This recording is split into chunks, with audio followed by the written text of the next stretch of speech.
चलिए भाई स्टार्ट कीजिए। ताज अंसारी के द्वारा आपसे सूचना मांगा गया था, जिस पर आपने शायद कुछ उनको सूचना दिया है। तो क्या कुछ मामला है ये पूर्णाडी का, और इसमें कुछ मामला कोनहरा का है? एक तो सूचना एक शिकायत हमको प्राप्त हुआ था सूचना अधिकार के तहत। तो उसमें वास्तविक रूप से जो है कोनहरा कला का चर्चा नहीं था। लीज हमारा कोनहरा कला में है जी। लेकिन उनके द्वारा जो सूचना मांगा गया था वो पूर्णाडी के बारे में बोला गया था। तो पूर्णाडी में हमारा कोई खंड पट्टा नहीं है, इसकी सूचना उनको प्रदान कर दी गई थी। अभी वर्तमान में कितनी वहाँ पे उत्खनन का जो कंपनियां संचालित हैं? अभी वहाँ पर वर्तमान में 3 खनन पट्टा हमारा संचालित था, जिसमें 2 खनन पट्टा में रेमकॉन इंफ्रास्ट्रक्चर का था दिलेश रंजन का, और एक था ये जेसी स्टोनवर्क्स अजीत कुमार का। तो इस पर जो है अनावश्यक तरीके से स्थानीय लोगों के द्वारा व्यवधान पैदा किया गया है और अभी वर्तमान में जो है काम बंद है। किन कारणों से जो अभी उत्खनन कार्य को बंद किया गया है?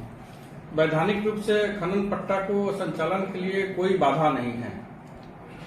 तो ताज अंसारी ने जो आपसे सूचना मांगा था, क्या उस एरिया में संचालित किया गया है कुछ उत्खनन कंपनियों के द्वारा? नहीं, सूचना मांगे गए स्थल पर नहीं है। यद्यपि कि कोनहरा कला में लीज 2 लीज अभी वर्तमान में चल रहा है, 3 लीज चल रहा है अभी स्वीकृत है, और 2 लीज और जो है LOI स्वीकृत है। मैंने कुल 5 खनन पट्टा अभी आने वाले दिन में संचालित होंगे, 3 छोड़ करके 3 और उसके अतिरिक्त 2 खनन पट्टा। तो किन कारणों से फिर कुछ उत्खनन कार्य को बंद किया गया है, जबकि मांग पूर्णाडी का है? तो पूर्णाडी में तो संचालित नहीं है, तो फिर कुछ कारण होना चाहिए सर। इसका कोई कारण नहीं है। इसका अनावश्यक कोई निजी रूप से अपना निजी मामले को लेकर के इस तरह का मामला प्रतीत हो रहा है। यद्यपि सरकारी स्तर पर कोई इस पर रोक नहीं है और सारी वैधानिक दस्तावेज इनके पास मौजूद है, और इससे सरकार को काफी रॉयल्टी भी आता था। बंद होने से इसमें हम लोग का रॉयल्टी का नुकसान पैदा हो रहा है। सर लगातार इस मामले को उलझाया जा रहा है, जिस तरह से आपने जो प्रूफ भेजा है उसके बावजूद भी वहाँ पर विवाद चलता ही जा रहा है। इस पर कुछ कहेंगे, जबकि यहाँ से स्पष्ट हो चुका है फिर भी विवाद? क्या संज्ञान लिया गया अभी आप? देखिए, ये तो अब मामला मेरे समझ से पुलिस प्रशासन का है, ताकि इस पर जो है सख्ती से उस खनन पट्टा को चालू करवाया जाए, और जो व्यक्ति उसमें संलिप्त हैं, जो गलत तरीके से उसको रोकना चाहते हैं और सरकार के राष्ट्र को नुकसान पहुंचाना चाहते हैं, उन पर कार्रवाई है।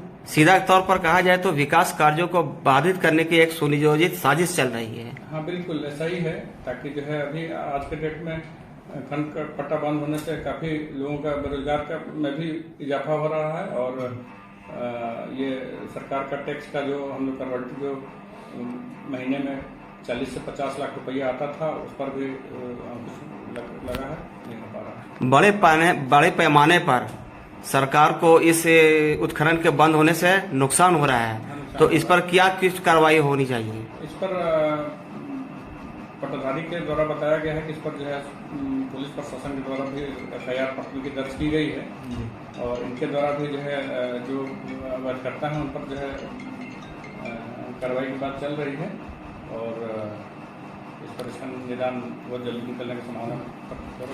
गांव को जो लोग उसको विरोध करे, सर आपके माध्यम से क्या कुछ कहना चाहेंगे आप? ये तो गलत है। विरोध कोई भी सरकारी काम को बाधा डालना, वो तो सरकार विरोधी और कानून विधि सम्मत तरीके से वो गलत है, और उन पर कार्रवाई होनी चाहिए, जो नियम संगत कार्रवाई है वो। ताज अंसारी के द्वारा जो कदम उठाया गया है इस तरह से काम को उत्खनन को रोकने का, तो इस पर ये संवैधानिक तौर पर आप लोग क्या कार्रवाई करेंगे? हाँ, इस पर अब हम लोग के संज्ञान में आया है, और जो पट्टाधारी हैं व्यक्तिगत तौर पर इनके द्वारा भी जो है FIR दर्ज किया गया है। तो FIR दर्ज होने के बाद से उस व्यक्ति के विरुद्ध जो नियम संगत कार्रवाई होती है, कानून की प्रक्रिया के तहत कार्रवाई होगी।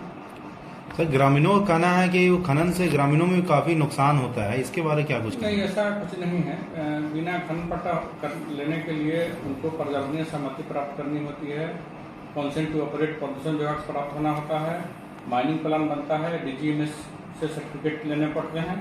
इसलिए ये सारा डिपार्टमेंट से उनको क्लियरेंस प्राप्त होने के बाद ही खनन पट्टा जो है उनको स्वीकृत होता है। तो लोगों का आरोप है सर कि वहाँ पर जो बिल्डिंगे या फिर घर है वो दरारें आती है, तो क्या लगता है आपके हिसाब से? तो आरोप बिल्कुल गलत झूठा आरोप है, ये प्रोपेगेंडा है। इसके लिए इसमें कोई सच्चाई प्रतीत नहीं हो रहा है। क्योंकि हमने उस जगह पर कवरेज किया था जहाँ खनन है, बहुत दूर पर मकान बने हुए हैं। काफी दूर पर है, काफी दूर पर है। हाँ काफी दूर पर मकान है, हम लोग भी देखे हैं, उसका ऑलरेडी रिपोर्ट भी हुआ है, ताकि इस पर वहाँ के गांव और मकानों पर कोई क्षति होने की कोई संभावना नहीं है।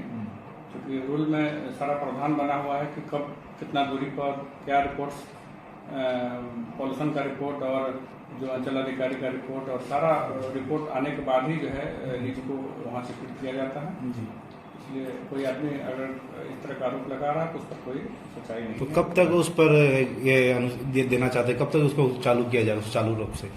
अब देखिए, अब तो इस पर वैधानिक रूप से क्या कार्रवाई संभव हो पाता है उसको हम लोग देख रहे हैं। ताकि सरकार कार्रवाई क्यों नहीं करी सर, जब उसको फायदा हो रहा है रास्ते में, सरकार तो इसमें आगे आना चाहिए। बिल्कुल बिल्कुल होना चाहिए, संज्ञान में आया है, हम लोग उस पर कार्रवाई होने की संभावना प्रबल है।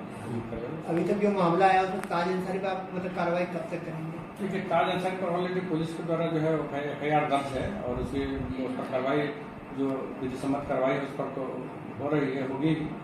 और देखिए आने वाले दिन में उस पर और कितनी कार्रवाई होती है। सर इस मामले को लेकर लगातार झगड़े हो रहे हैं ऐसा, और पुलिस प्रशासन अगर एक्शन नहीं ले, अभी आपने बताया कि सरकार को काफी नुकसान हो रहा है, तो पुलिस प्रशासन अगर एक्शन नहीं ले, कहीं कुछ बड़ा हादसा न हो जाए इस माइनिंग के चलते, तो इस पर भी एक बड़ा रूप एक्शन लेना चाहिए था प्रशासन को। क्या कहेंगे? हाँ ठीक है, इसके बारे में हम लोग अवगत कराएंगे वहाँ स्थानीय प्रशासन को, पुलिस को, क्योंकि जो लोग ताकि जो है इस पर प्रभावी तरीके से कार्रवाई संभव हो। क्योंकि सरकार के साथ साथ जो माइनिंग लिए उनको भी नुकसान हो रहा है। हाँ बिल्कुल नुकसान हो रहा है, उसमें काफी लोगों को रोजगार का भी अवसर प्रदान जो हो रहा था, अभी असुविधा हो रहा है वहाँ पर। और पत्थर की उपलब्धता में भी काफी परेशानी हो रही है जिले में। इस पर हम लोग देखते हैं अपने स्तर से क्या कर पा रहे हैं।